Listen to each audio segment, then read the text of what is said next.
welcome to today's webinar. My name is Sander, Team Lead Marketing Communications at Foleon. And I'm Sean. I'm in charge of content strategy and brand messaging at Foleon. Today, we're going to take you step by step through the process of digital content creation.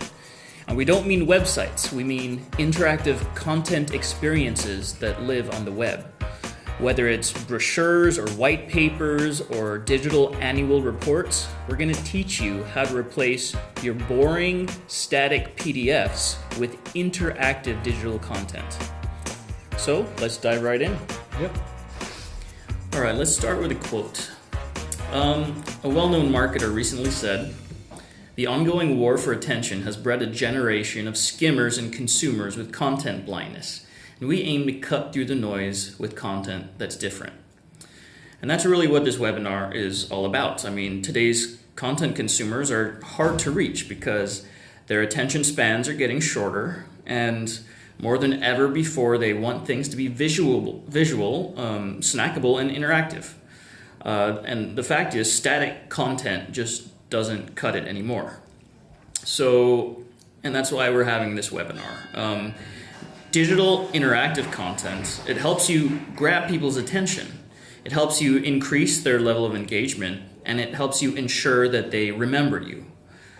So this webinar will help you understand how you can create digital interactive content, how it works, and how you can comfortably start building it today. So here's what you're going to learn. First, making the transition to interactive content is not hard, and you can make use of lots of your existing content. Second, you're going to learn about what interactive web publications are, what makes them unique, and how they differ from other types of content. And third, we're going to take you through the 10 steps you need towards creating your first piece of digital interactive content.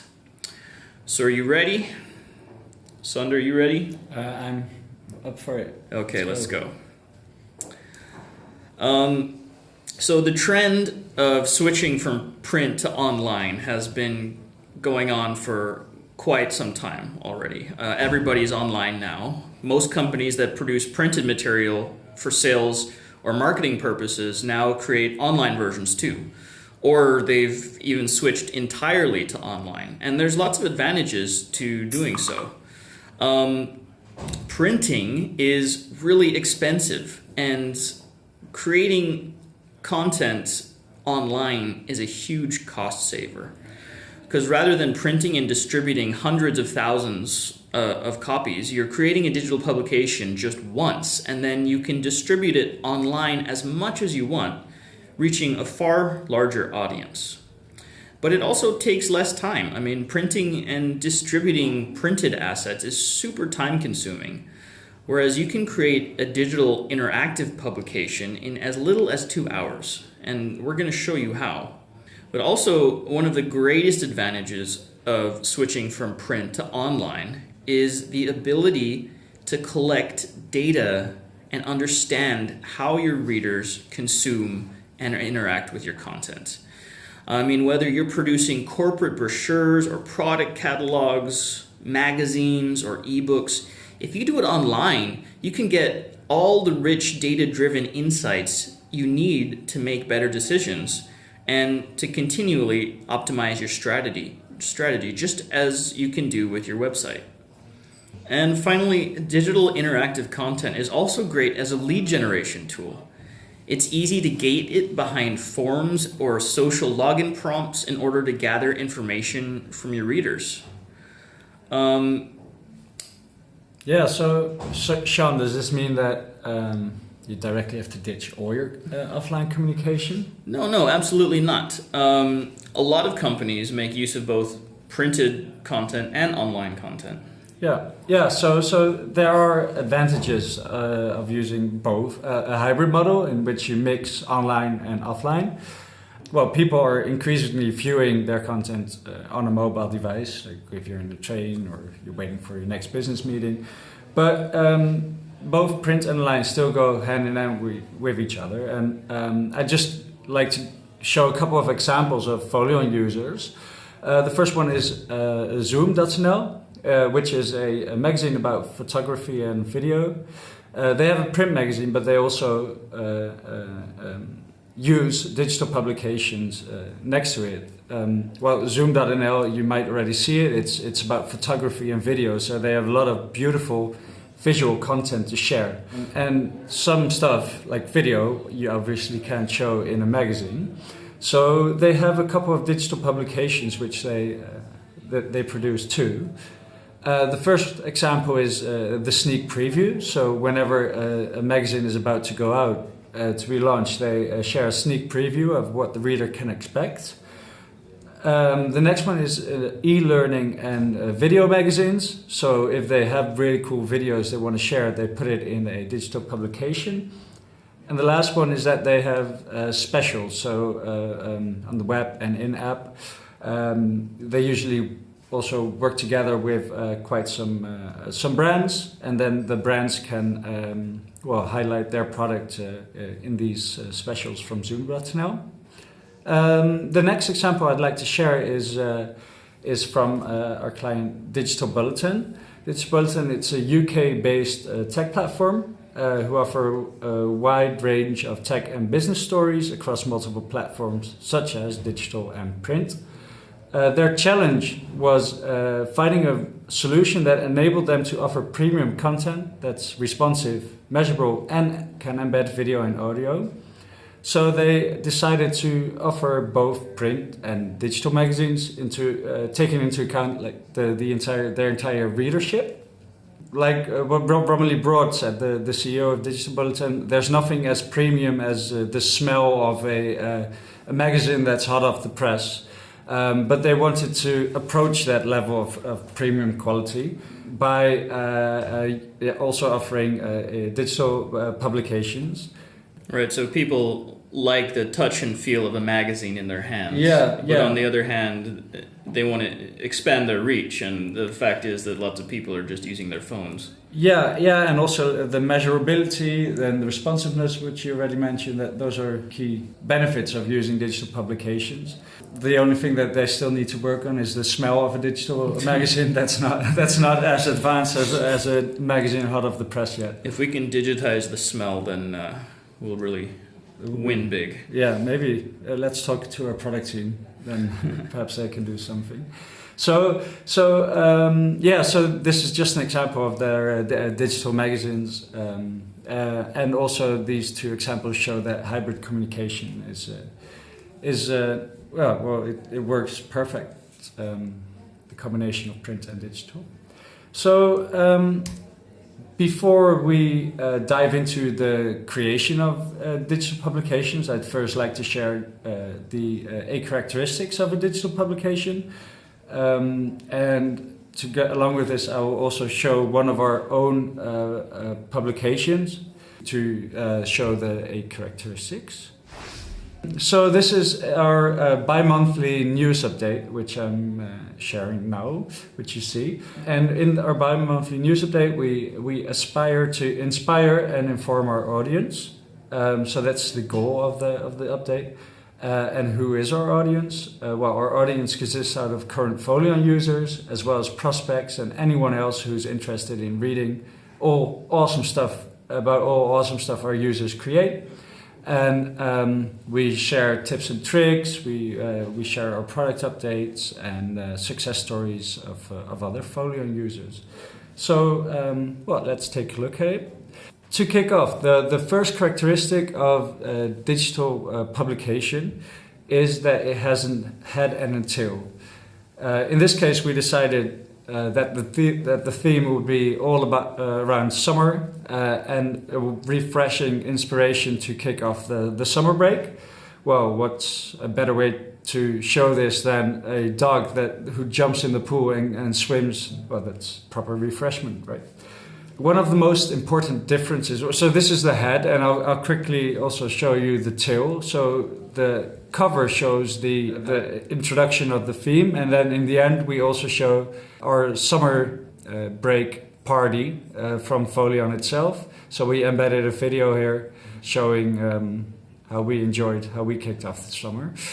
And then in the end, we give the final say to the reader, and we ask them if they have any tips or tricks for our upcoming news update. So this is also a good way to make sure that you adapt your content to the wishes of the reader. So this is a bit what makes it different than a website, I guess. A website is, you can go to any page at any time, but this digital publication has a beginning and an end. Yeah. So that's a nice bridge to my the next characteristic I wanted to share is that online publications, they have a linear navigation, and as you mentioned, websites, they do definitely have a navigation structure, often multiple structures, but the customer's journey is not set in stone. Main menus often have sub-menus, and users often jump around aimlessly. If you just think of how you would go to a website, you just click everywhere. Yeah, I usually go straight to the footer and find what I'm looking for. Yeah, right. So and with online publications, that's different. So and a direct and clear timeline will guide your readers through all your articles. So if let's just look at our news update. So we have the cover, and then the next one is we have our product updates, and then if you click to the next page, it's about our better user program, so it's in line with the product updates. Then we have a familiar face at the tips and tricks page. I know that guy. Yeah, and this guy tells you all about visual content, which I'll get to in a bit. We share some examples of our users, and then the success story with Visit Brabant, and then the tail we already saw. So.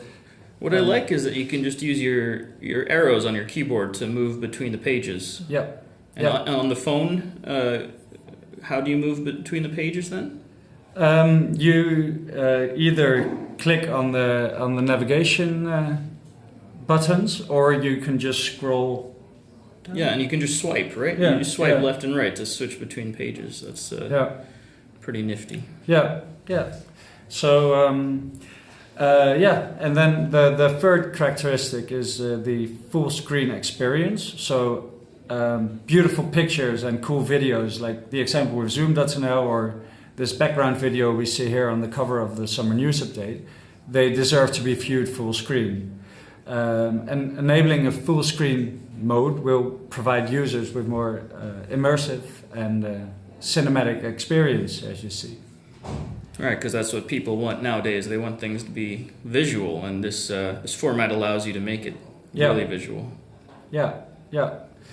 And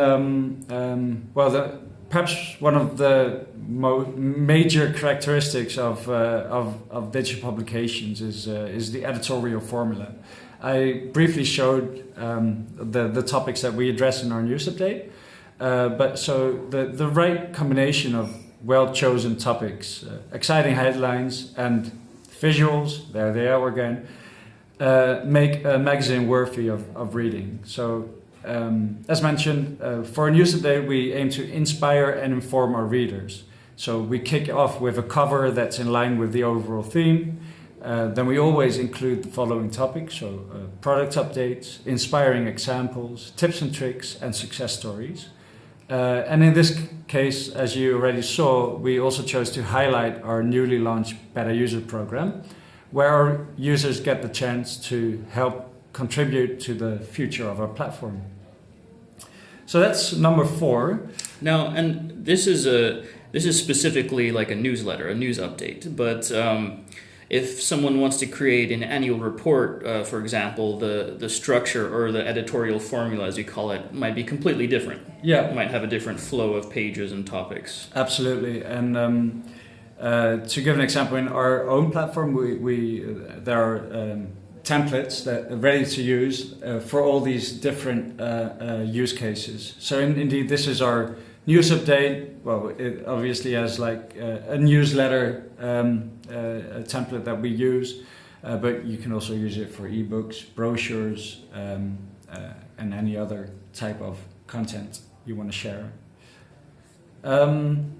So number 5 is it's all about visual storytelling, a digital publication. Each minute there are like over 4 million videos that are watched on YouTube, and multiple million of snaps sent on Snapchat, and well, I have a nice stat here, 187 million emails sent. It's all in a minute that happens online.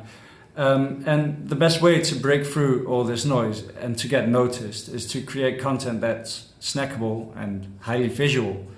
A digital publication lets you create that and make sure, and it's possible to have both snackable and highly visual content.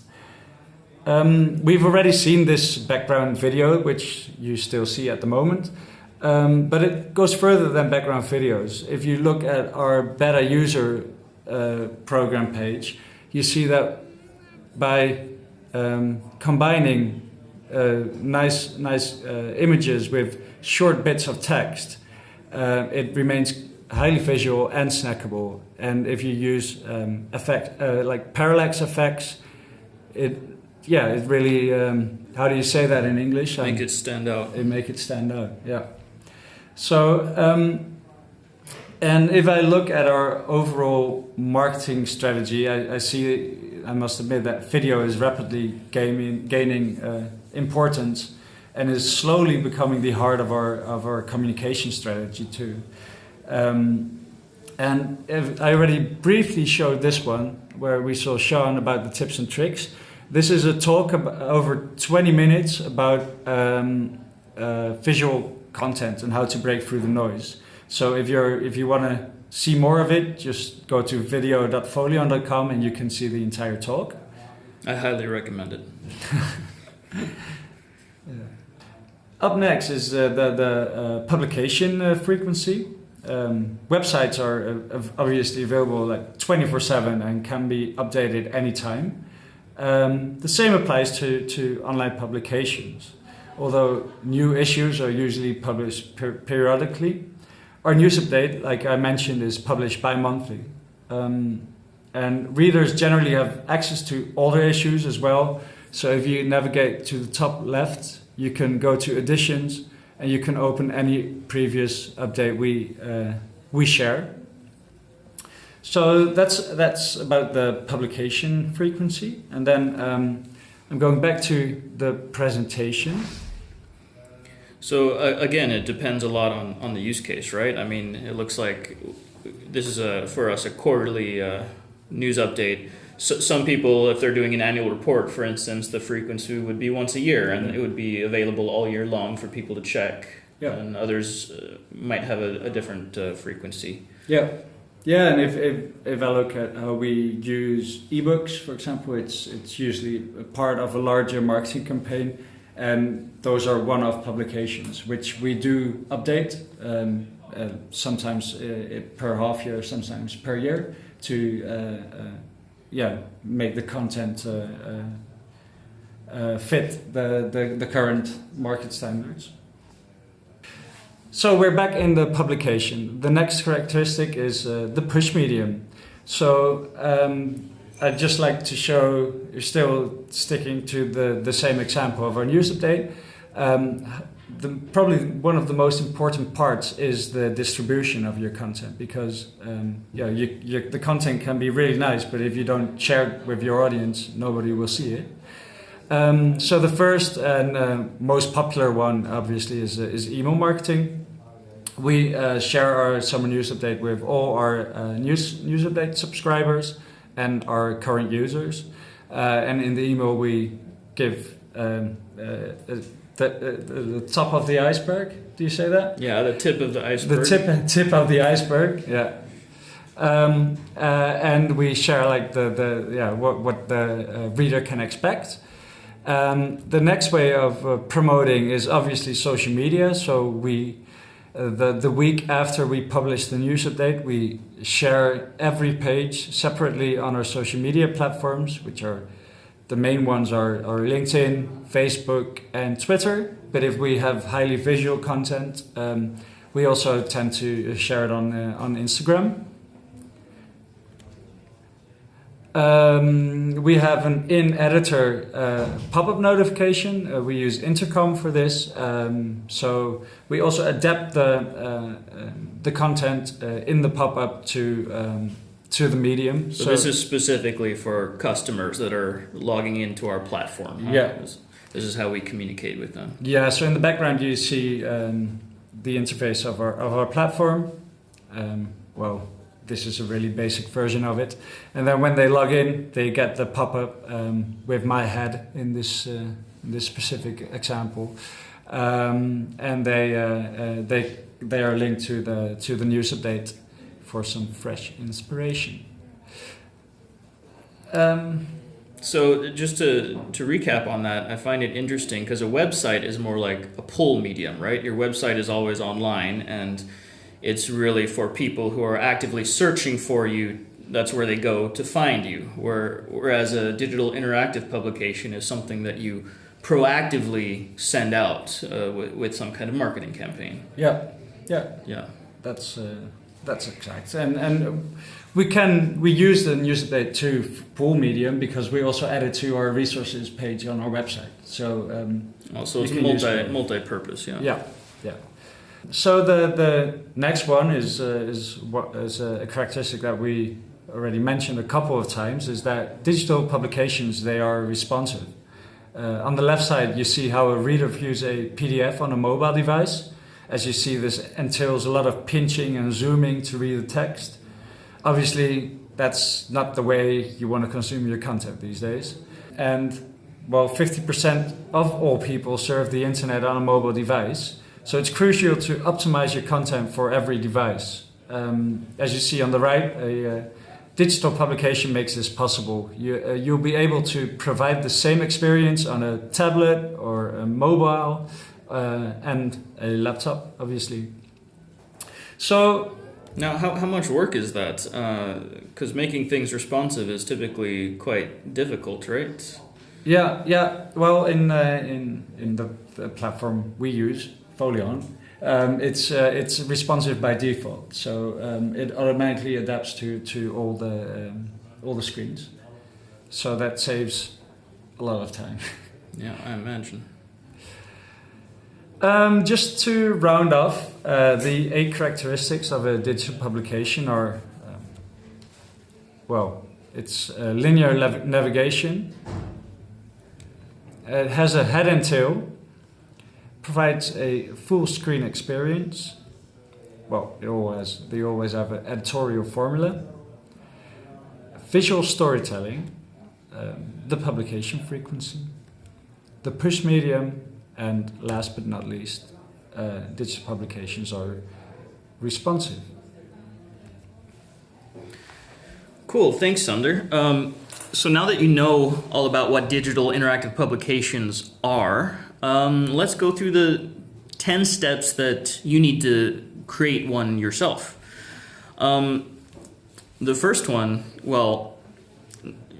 whenever you produce any type of content, whether it's digital or not, you need to start with a clear objective. What will you be using this content for, and what do you hope to achieve with it? Here are some of the most common high-level goals that we see companies pursuing with their interactive content. The first one, engaging clients. So building brand awareness and getting readers, users, or prospects, whatever, existing customers to actually engage with and interact with your branded content. That's the first one. Boosting sales. So using digital interactive content as sales collateral that your team can send to prospects. Content that's not only visually impressive, but content that you can actually track and measure and personalize. I mean, imagine sending out proposals that are not just a static PDF, but something you can actually measure and see when they've looked at it and see how many pages they looked at and how long they spent time with it. Lead generation.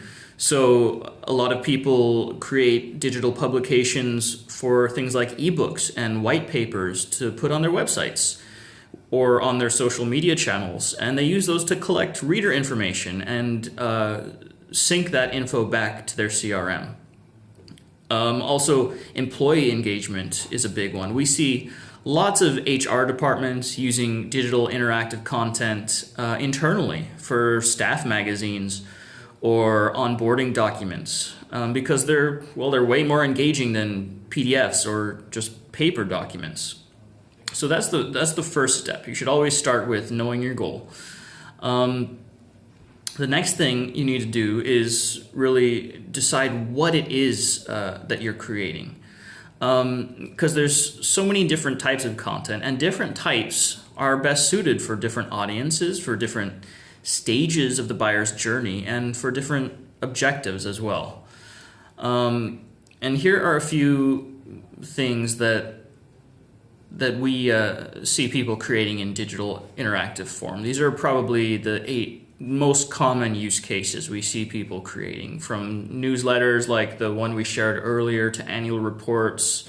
Event communications is a really interesting one because you can use digital publications to promote your event and get people to register, but also to communicate like your event's agenda. And then even after your event is over, you can update your publication to have an event recap or videos in there, and you can keep people engaged long after your event is over. So there's a lot of different ways to use digital publications.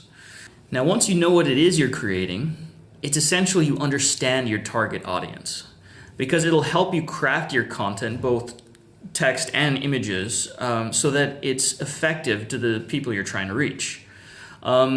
If you're new with personas, by the way, we've got a great blog post about it at foleon.com. You can check that out. It's even got a template for helping you get started with the creation of personas. And Sean, you're the one that actually created the personas for us. Who are our personas? Yeah, so we have 3 different ones actually. The first guy, his name is Communications Corbin. He's kind of head of communications, decision maker kind of guy. We have one that's a more marketing manager level. Her name is Marketing Marge. And we also talk a lot to designers, so we have a persona named Designer Devin. So a little bit of alliteration there. Now, before you actually start creating your project, it's essential that you define some KPIs, because it's going to help you determine when your publication is a success. Here are some of the main KPIs that we use whenever we put out, for example, a news update. And you can see that these are very similar to the things that you would measure on a website. And, well, that's because digital publications live on the web. And so you're going to look at things like how many people viewed your publication, what was the average reading time, how many people just bounced. And you can then use all of this data to not only measure success, but also to keep on improving, right? With every newsletter, for example, we look at this stuff and apply it to the next one, right, Sander? Yeah. So we have an analytics guy who tells us exactly which content that mostly you and I create, right, which people like. So there's a little competition going on which pages are more successful. But so yeah, you can measure all the stuff that is shown on the screen now, and we also adapt our this is directly the next point, our editorial formula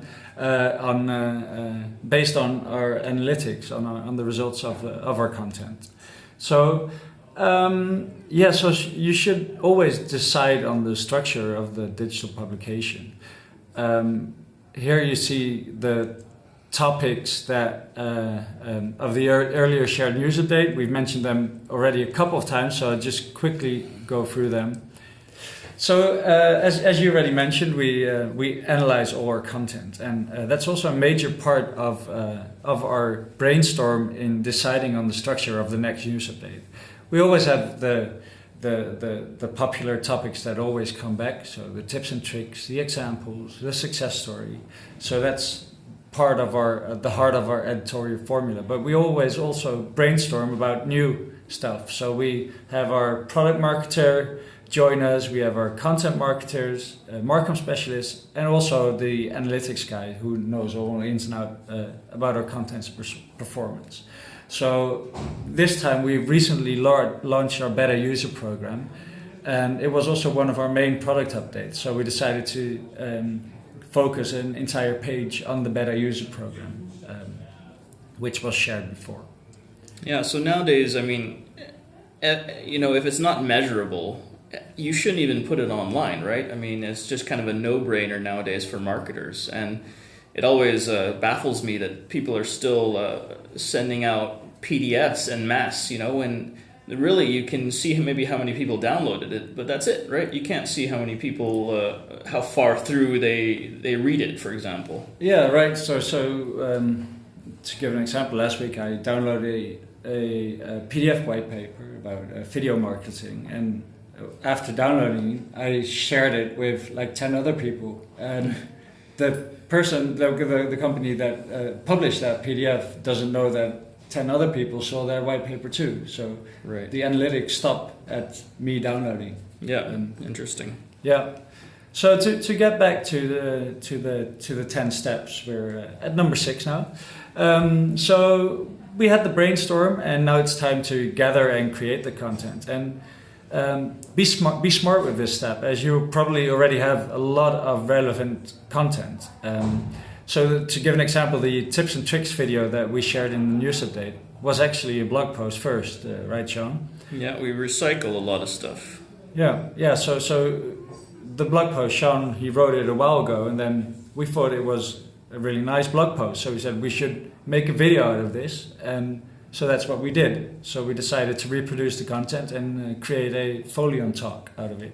So when you create a digital publication, you don't necessarily need to start from scratch. You can probably already have a lot of existing content that can be adapted and be included in there. Yeah, definitely.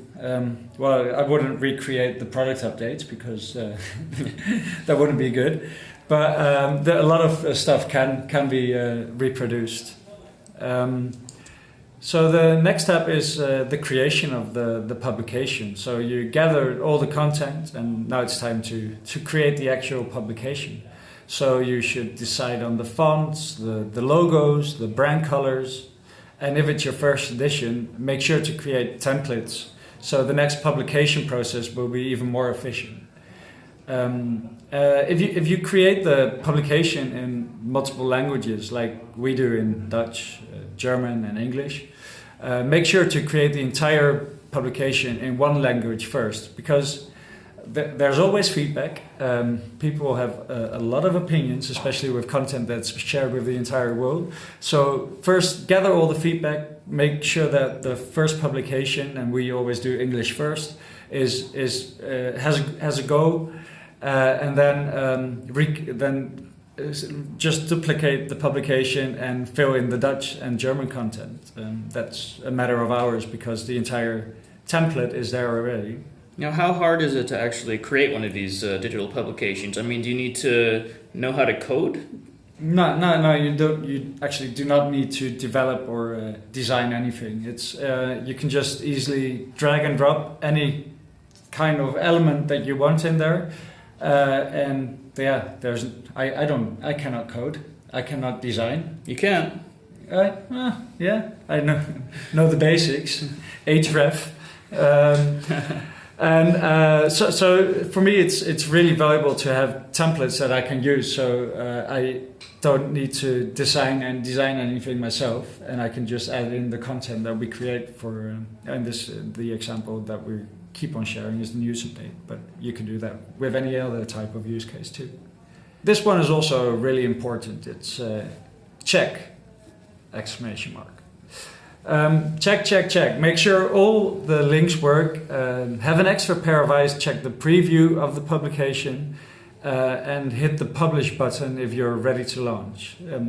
And if an unforeseen typo is made, no need to worry, because you can easily edit the published publication and republish it within a blink of the eye. Right, because that's, I mean, if you're publishing something for hundreds, thousands, millions of people to read. I think that's a publisher's worst nightmare, right? To print a million copies of something and then realize there's a typo in there. Yeah. So, but if you have a digital publication, you can just go back and edit it. Yeah, one of the Foleon users, it's a real estate company, and they used to print everything print all their brochures, and sometimes they sell like property that's not yet on the market, but sometimes it already sells out within a week, and then their house is still in the brochure. So this is not a typo, but it wouldn't make sense anymore to sell a house that's not available anymore. So they could just go in and remove it then. They remove it, or they at least add a note, it's sold out. Yeah. Like you see in the gardens, sold. They do that in digital publications now. To get back to the steps, it's the ninth step is decide on the distribution. After publishing, it's time to make sure your content gets the attention it deserves.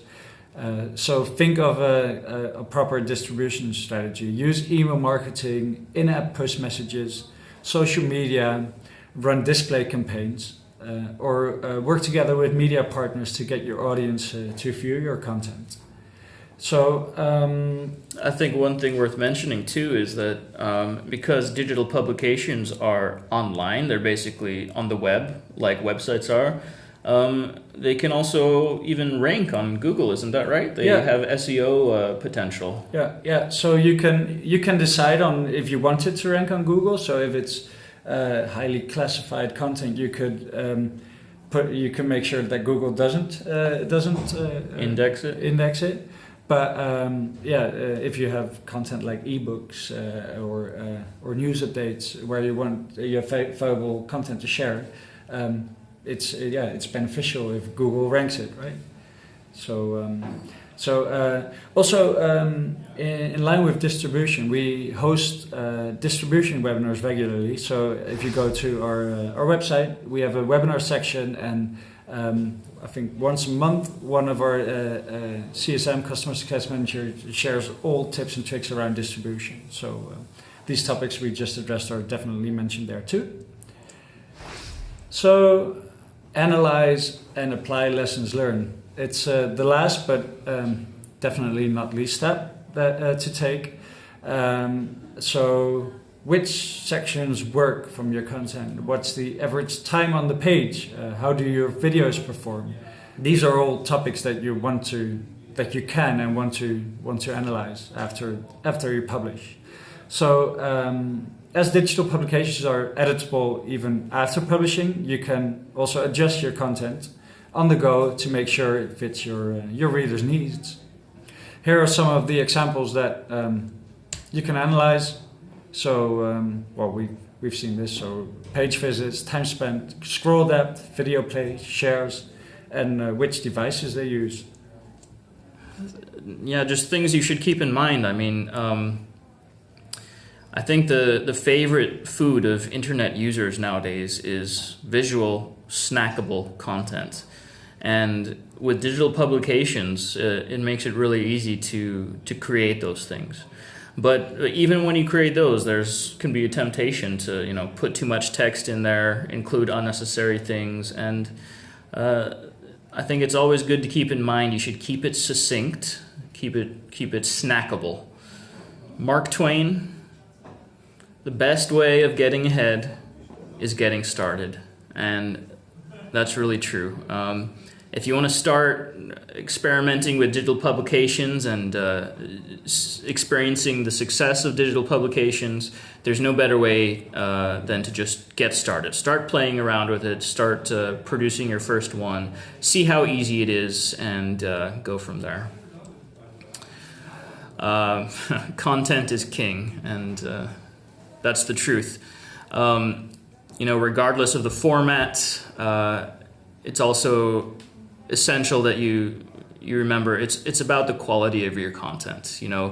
The success you're going to see and your readership, the extent to which they're going to grow and stay engaged is directly tied to how good your content is. Do we have any more other inspirational quotes in here? Well, if you say Mark Twain and you say Bill Gates, you always also say Sean Phillips, right? So I like that. I'll do your quote, as it's a bit awkward if you quote yourself. It's okay to show off. Like we said several times, if you create valuable content and show it off, make sure people see it and get heard. Is that how did I interpret your quote properly? Yeah, pretty much. I mean, build something amazing and don't be shy about it. Make it and get it out there for the world to see. Yeah. So, I think that's it for today, Sean. Thank you for joining me. Yeah, it was a pleasure. And so the last thing is, if you want to hear more about digital content creation, you could either send Sean or me an email, or you could hover over the QR code, which will take you to our demo page, and you could directly request a demo with one of our colleagues. All right, that's it. That's it. Thanks for joining.